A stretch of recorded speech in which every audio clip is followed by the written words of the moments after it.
굿모닝.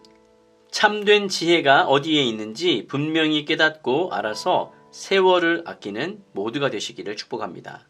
9월 13일 화요일 아침입니다. 오늘의 말씀은 에베소서 5장 15절에서 21절까지입니다. 먼저 말씀을 읽겠습니다.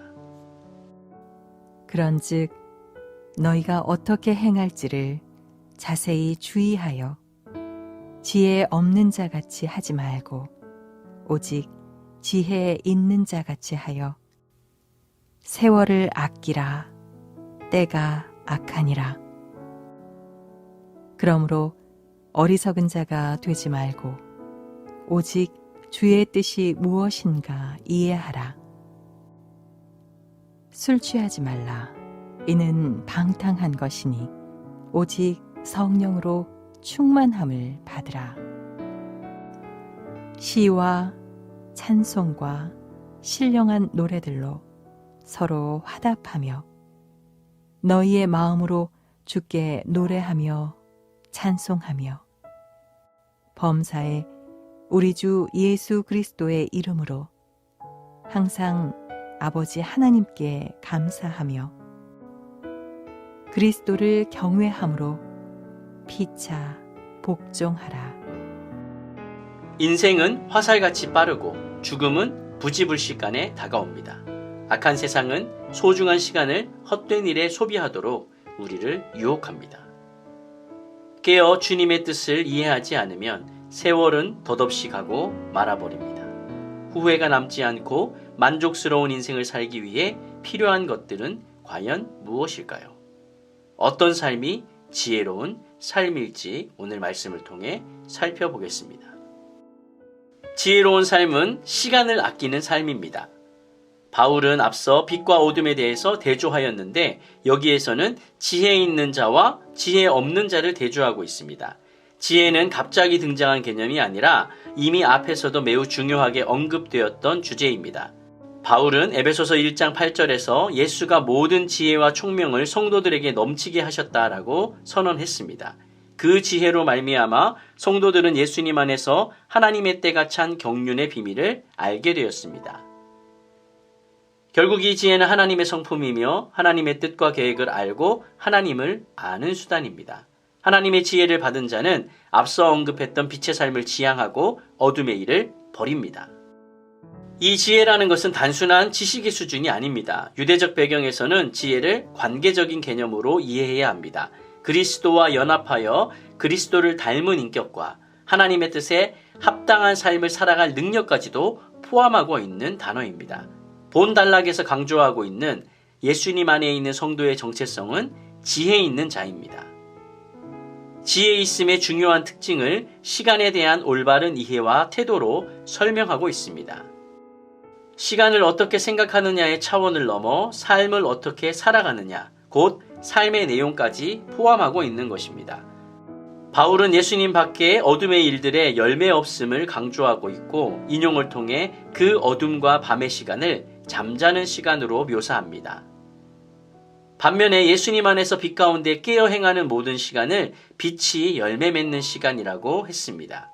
그러므로 세월을 아끼라는 자기 생을 최대한 빛의 열매를 맺는 기회로 삼으라는 그런 뜻으로 볼 수 있습니다.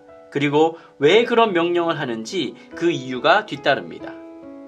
그 이유는 성도들이 살아가는 때가 악하기 때문입니다. 바울은 이 시대를 공중의 권세 잡은 자의 영향력이 지대하게 미치고 있고 소멸할 구습이 작동하는 악한 세대로 설명하고 있습니다.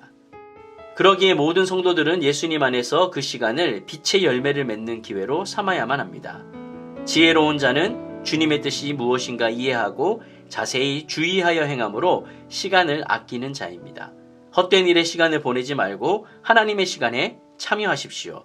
인생을 의미 있고 값진 일들로 채우십시오. 만유를 그리스도 안에서 통일하시고자 하시는 하나님의 위대한 역사에 동참하시기 바랍니다. 두 번째, 성령으로 살아가야 합니다. 우리가 살아가는 이 악한 세대에서 성도들에게 가장 중요한 것 중 하나는 바로 하나님의 뜻을 아는 것입니다. 우리는 삶의 수많은 관계 속에서 상대방의 뜻을 파악하지 못하여 생기는 많은 오해와 갈등들을 경험하게 됩니다. 그래서 하나님의 뜻을 이해하는 것이 성도들에게는 그 무엇보다도 중요합니다. 바울은 어리석은 자의 반대를 하나님의 뜻을 이해하는 자로 설명하고 있습니다. 어리석은 자는 시간을 그 목적에 따라 제대로 살아갈 수 없습니다. 그러나 빛의 자녀들은 주가 기뻐하시는 것이 무엇인지 잘 압니다. 그래서 그 일을 위해 시간을 사용할 수 있는 지혜가 있는 것이죠. 하지만 어리석은 자는 지혜가 없어서 그의 모든 생을 주의 뜻과 무관한 시간으로 보내버리고 마는 것입니다. 본 단락에서 바울은 세 번째로 대조를 사용하는데요. 처음에는 빛과 어둠, 그리고 그 다음은 지혜 있는 자, 지혜 없는 자, 그리고 이제는 술 취함과 성령 충만함을 대조합니다.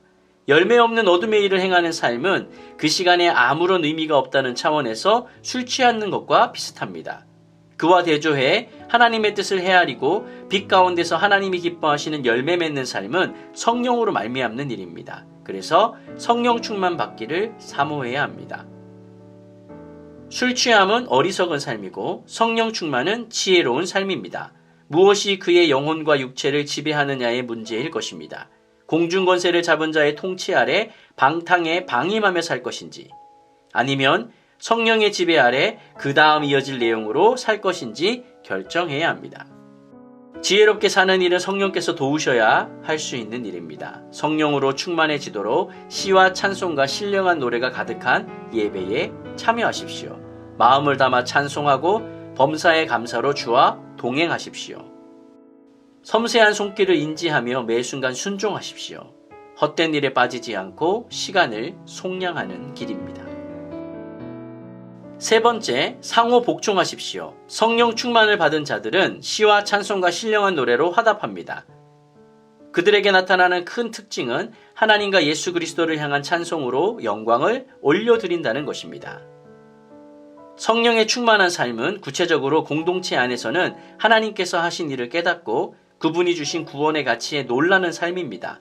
시와 찬미와 신령한 노래들로 주님이 하신 일을 높이고 모든 일을 우리의 주권자 주 예수 그리스도의 이름으로 하고 하나님께 감사하는 인생, 그분을 경외하는 인생을 살게 됩니다.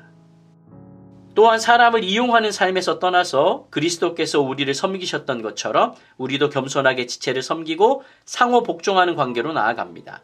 여호와를 경외하는 공동체 안에서만 이러한 상호 복종이 가능해지는 것이죠. 우리는 상처난 관계로 많은 고통과 다툼 속에 시간을 낭비합니다. 불필요한 갈등으로 많은 에너지와 정열을 소비합니다. 사랑하며 살기도 부족한 시간이 허무하게 사라져갑니다. 그리스도를 경외함 안에서 서로 복종하고 사랑하는 것, 그것이 바로 이 악한 시대의 참 지혜요, 세월을 아끼는 일입니다. 말씀을 정리하겠습니다. 욕망과 경쟁으로 살아가다 보면 결국 길을 잃어버리고 맙니다. 내가 인생의 주인이 되어 살다 보면 쭉정이만 남게 됩니다. 세상의 기준에 맞추어 살다 보면 비교의식과 열등감으로 시간을 소비해버리고 맙니다. 삶이 충만할 수 있는 길은 하나님의 뜻을 분별하고 그분이 기뻐하시는 일에 열정을 쏟는 것입니다. 그렇게 지혜로운 삶을 성령 충만함으로 말미암아 하나님을 기쁘시게 하는 삶을 살아가시기를 예수님의 이름으로 축원드립니다.